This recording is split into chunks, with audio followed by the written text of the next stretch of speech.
This show has been sponsored by Canna Provisions, with locations in Lee and Holyoke, here to better your journey, and by the Chambery Inn, a romantic Berkshires bed and breakfast. Lee is known as the gateway to the Berkshires. One thing we noticed is that the people in every town in the Berkshires will gladly share all of the great things that other nearby towns have to offer.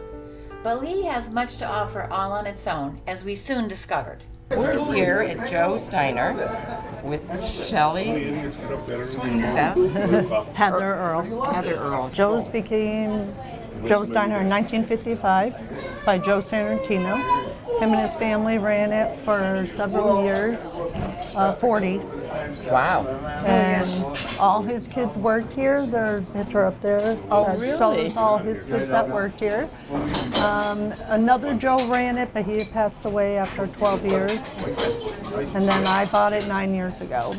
Wow. The Norman Rockwell, the Runaway, was done here by Norman Rockwell, obviously.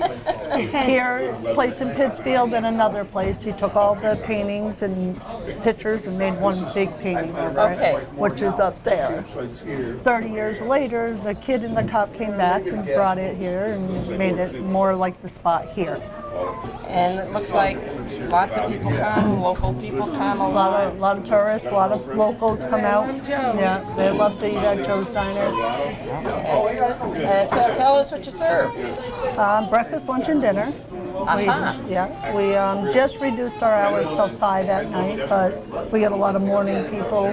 Breakfast, lunch is bigger Bigger than the dinner part. Yeah. Back in the day, it used to be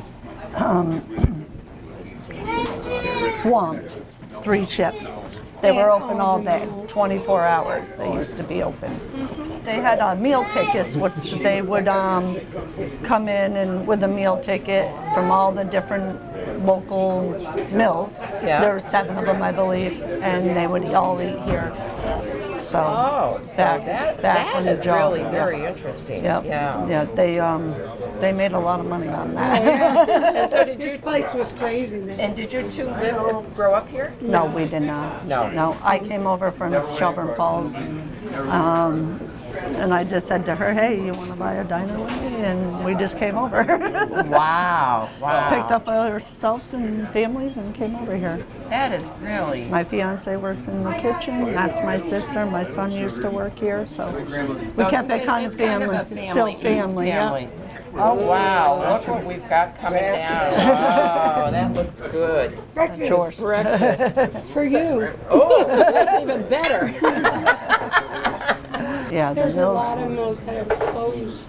I think there's only one in town open now. There's still one in. And what kind of a mill is that? It's still a paper mill, but it doesn't have half as many employees as it used to. And they don't get any meal tickets, do No, they? no, I'd give them if they gave them, but they don't do them. The town does the meal tickets. They'll do it for overtime and stuff like that, and they come in and eat. Really? Yeah.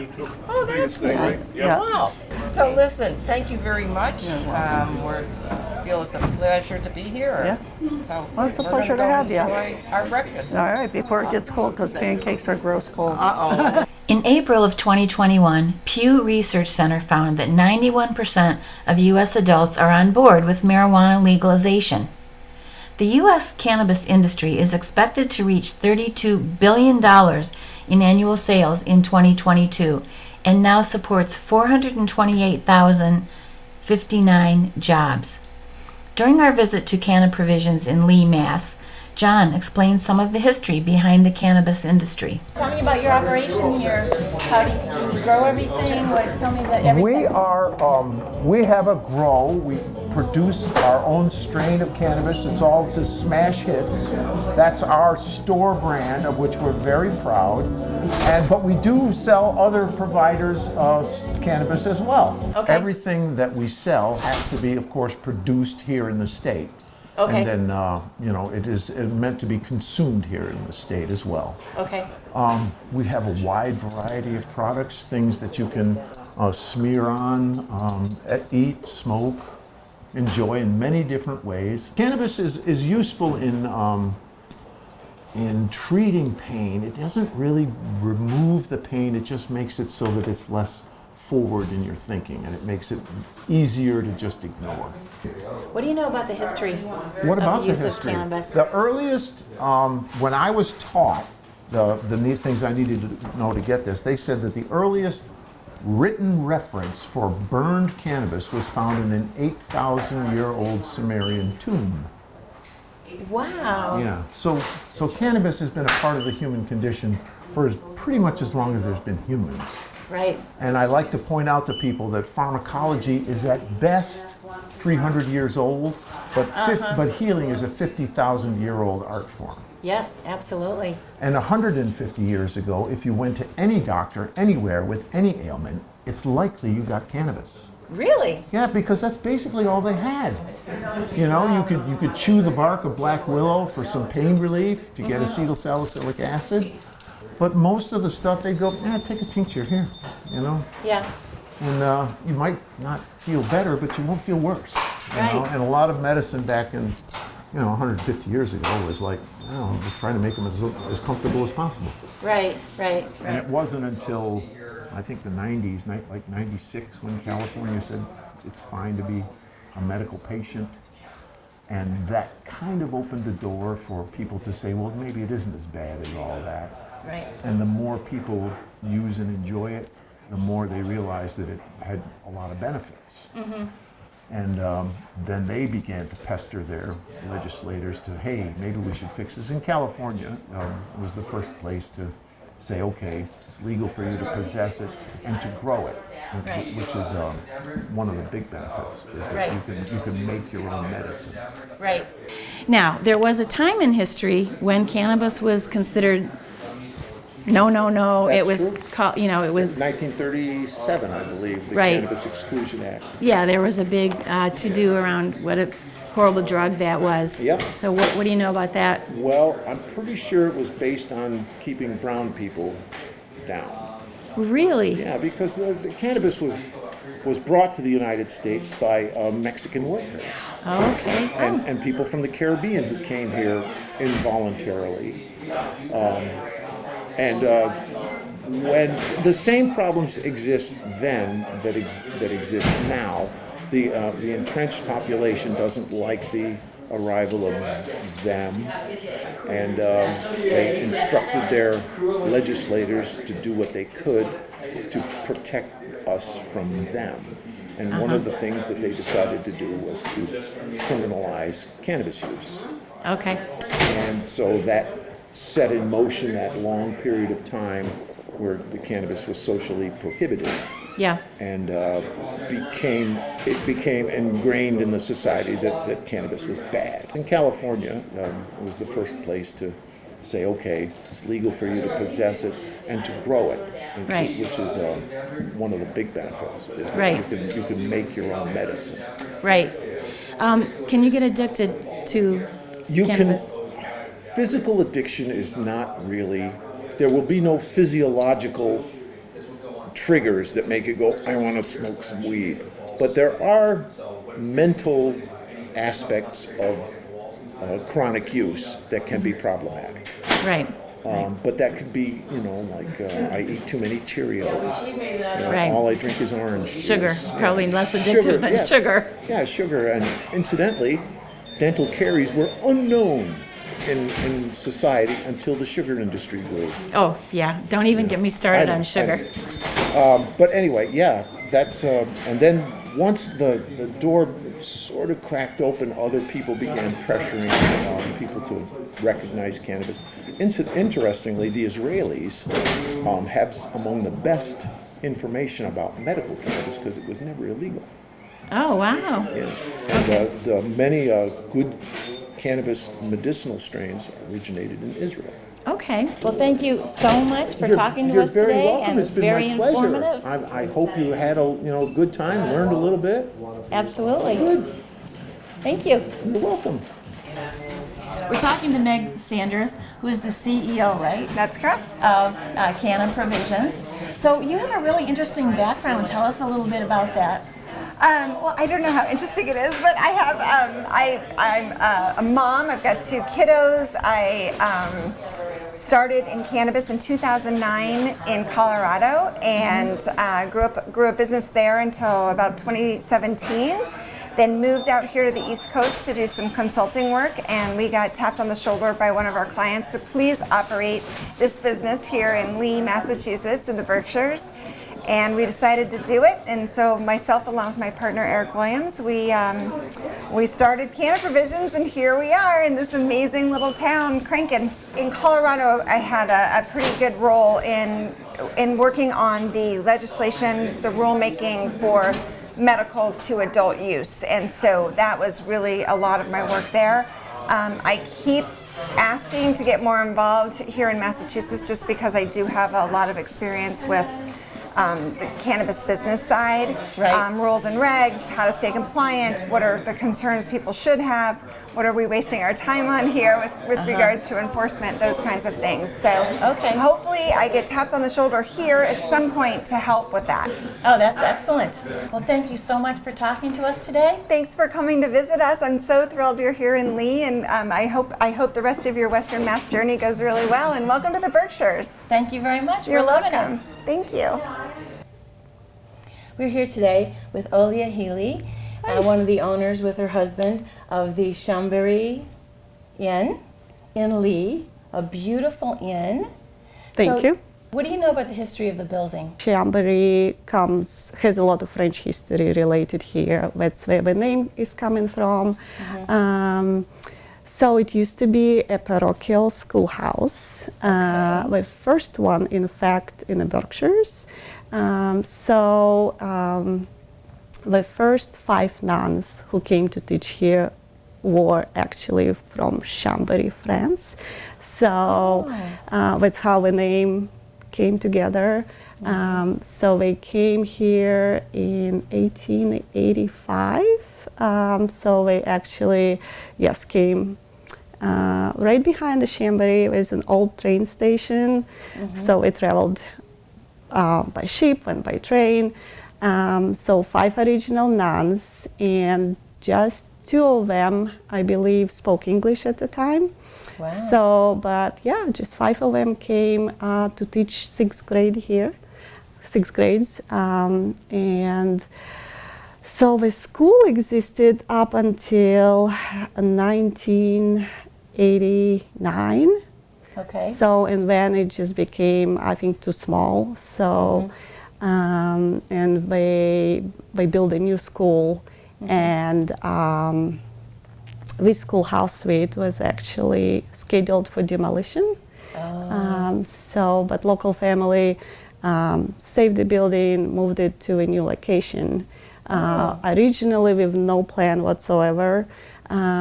So I think it was here for about a year until we figured out what to do with that. And 1990, the idea was born to open up a boutique hotel, French-style bed and breakfast, and that's how Chambery was born. Okay. How long have you owned it? So we took over in 2009. Okay. So you count, you do math. 13 years or so? Yeah, it's been, We're trying to keep all the history of it while also making people very comfortable, to bring out all the comfort and the fun, of course, so it wouldn't feel like a Catholic school exactly. So we're allowed to have fun here, and but still trying to preserve the history. Most of the rooms still have original chalkboards, Which is really fun. from yeah. 1800s. With tall ceilings and big windows, just I think giving it extra charm. So yeah, we love it. And not just because of the building, just meeting people. So we do have people, maybe not in the last couple years because of pandemic, but usually we do accommodate people from all over the world. Wow. Because Berkshires are just wonderful. Did you have a background in hotel or in management before this? I actually managed this place for a couple of years prior buying it off, but I kind of jumped into that without a hospitality background. So my husband had a lot of hospitality background and maintenance. You know, he has a lot of like engineering license. So we actually met here. How many rooms do you have here? So we have 9 rooms total. 9 rooms, okay. 6 of them are regional classrooms, what used to be classrooms, and 3 of them were added later on. And your season is really summer? So yes, well, summer season would be the busiest season for us. Fall as well. So fall foliage gets, you know, it's beautiful around here. Yes. Normally, that's when we would get a lot of guests from Canada and Europe. Do you close it all during the winter, or no? You We stay open? don't. Okay. You know, we stay open. Luckily, we do have a lot of corporate business as well during the year, and when holidays are busy. So yes, we open year round. Yeah, excellent. Anything else that we should know about the inn? Well, it's wonderful. I mean, like you saw it for yourself, right? Yeah, we loved our room. The beds were comfortable. You know, the shower was great. The whirlpool was great. Yeah, it has gas fireplaces. So winter time, people love using them. And I think the location, you know, Lee is a great town. You know, it is truly a gateway to the Berkshires. A lot of places to eat within A lot of walking places to distance, eat. Like I said, we're right on Main Street. You know, a lot of people come in from a longer drive, so you don't have to get in your car again. You can just walk out to dinner. You know, a lot of wonderful places around. Yeah, excellent. Great. Well, thank you for talking to us today. Thank you for visiting us. And Yes, and for the wonderful stay. It was a nice break from the RV. Perfect. Yes. No, I'm glad you enjoyed. Yeah. Very much. Thank you. Thank you. We're here today with Phil Smith. Yeah. And he is with the Historical Society as well as the Chamber of Commerce in Lee. So we'd like to know some of the history of Lee. When was it incorporated? That kind of thing. Yep. Well, it's interesting that we're meeting with you ladies from Plymouth because Plymouth is the first town in Massachusetts, obviously, and Lee is a relatively new town by Massachusetts standards, actually incorporated in 1777. And there wasn't anyone living in Lee until about outside of Native Americans. There was no one who was living in Lee until about 1764, something like that, were the first settlers who came here. And they came, interestingly, from your area. They came from the Cape. Actually, the town was incorporated at the time of the American Revolution, and many of the settlers had come to a little place called Dodgetown out on the east side of Lee here. And if you drive out there today on Route 20, that's Cape Street. And the reason it's Cape Street is because the people who formed the town came from the Cape. Oh, wow. And why did they come from the Cape? Well, they came in search of farmland, and also to get away from the conflicts that were going on the sea at that time. It's the American Revolution, the British Navy was around. It was an uncomfortable time and a hard time to make money on the sea at that point. And in 1777, they formed the parish of the First Congregational Church, which is right outside our window here. And Lee became a town, but not until 1777. They wanted the town to be named Washington because it was the American Revolution. And the town, a little town over the hill here, had already claimed the name of Washington, so Lee couldn't get the name of Washington. So it ended up with the name of Charles Lee, Major General Charles Lee, who had been an officer in the British Army, in the Polish Army, and eventually in the Continental Army in the U.S., in what would become the U.S. And Charles Lee was a very controversial figure who clashed with George Washington and was eventually removed from the Army, court-martialed and removed from the Army. Oh, but you kept the name Lee anyway. Yeah, I guess we had too much stationery printed up or something, and we didn't want to change the name. So did people come and find good farmland here? no, they found mostly the best thing to grow in Lee was rocks, actually. Yeah, later in mid 19th century, a gentleman came here and began buying up farmland, and people laughed at him because he bought farmland that had a lot of stones sticking out of it, and they said, well, he'll never be able to make any money with that farmland. Well, what he knew was that those stones were marble, and he established a quarry in 1852. His name was Charles Hebner.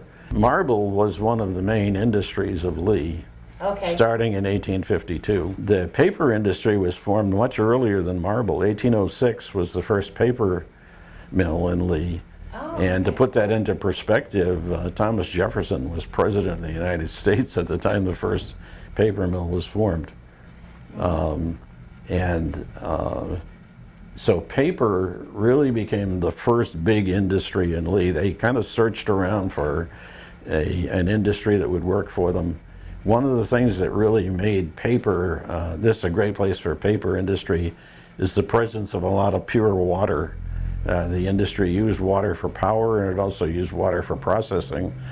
So, you know, this was sort of an ideal place for paper, and most of the towns in the area had paper mills, but Lee beat them all. By mid-century, 19th century, Lee had 25 paper mills. And paper brought wealth to the town. I mean, this is the basis of the town, and not until 1852, when the marble industry comes in, do you get you know, a second industry which is also bringing wealth to the town. But the marble industry was key also. All underneath this area is marble and limestone. So this area is perfect for, and some of the hardest marble in the world was mined here in Lee. You can find it in the U.S. Capitol building today. You can find it in St. Patrick's Cathedral in New York, Boston Public Library, Washington Monument, and all over this town and all over this area. The industry really couldn't prosper until the railroad came in. So the railroad was a key. The railroad came in around the late 1840s, 1850, and that's when the marble industry was formed also.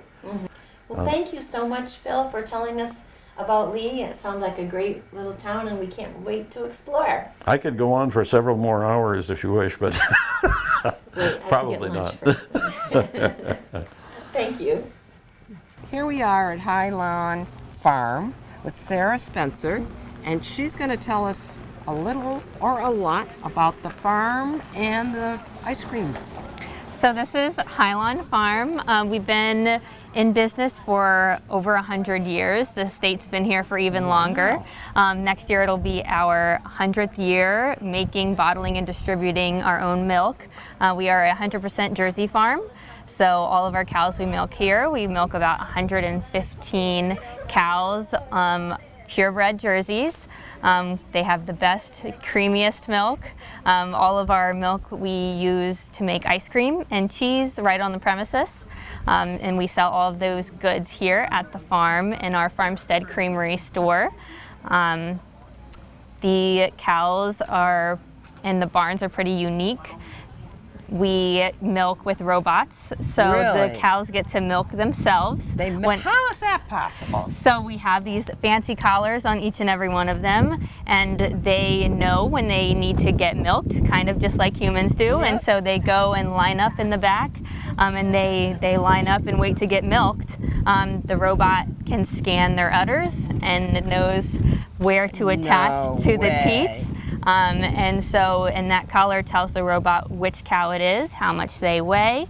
When they're getting milked, they stand on a scale, so that weighs them. It tells them how much milk they're being produced in a day, so we can kind of keep track that way. And it actually is beneficial for the cow. Instead of getting milked 2 times a day at certain times, they're able to go whenever they need to go. So they're milking about 5 times a day, something like that. Really? Yeah. 5 times? Yeah, so it's better for them. It actually can keep track of things like mastitis and infections and stuff. Obviously there's people working round the clock still, making sure the cows are healthy and they're getting milked and stuff like that. But what happens at night?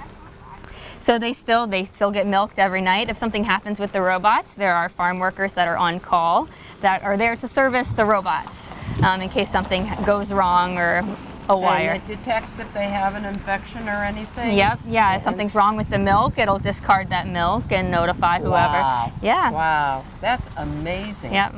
So tell me a little about these Jersey cows. The typical dairy cow is a Holstein. Jerseys are a little special. They have a higher fat content in their milk, so that makes it a little bit creamier.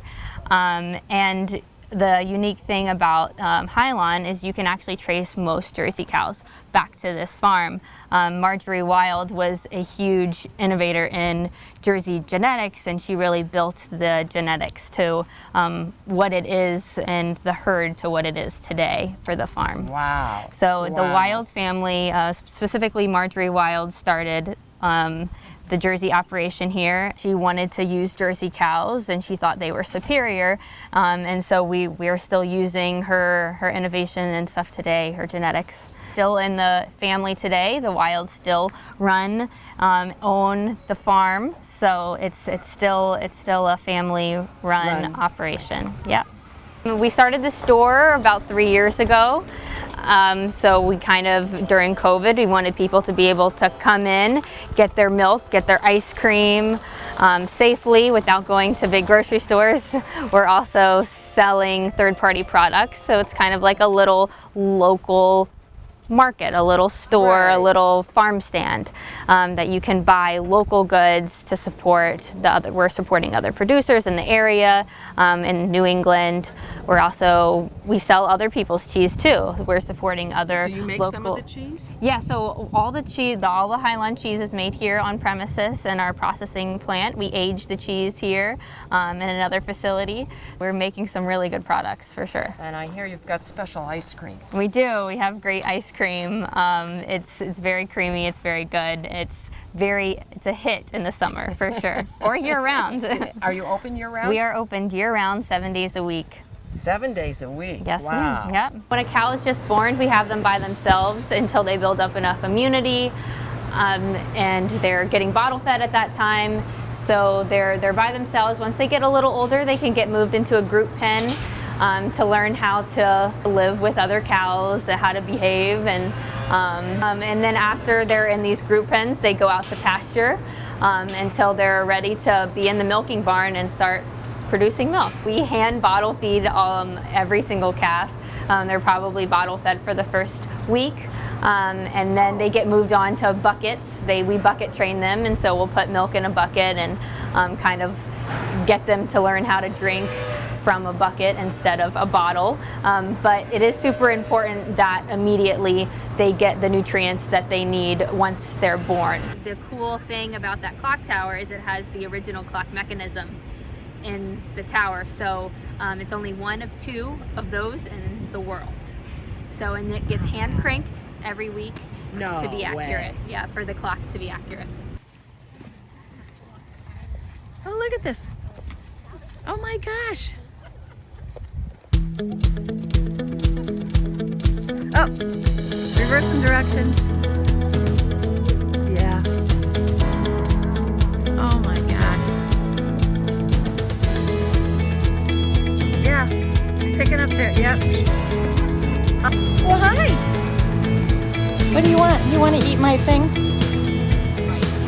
Hey, that's my shirt. Down there.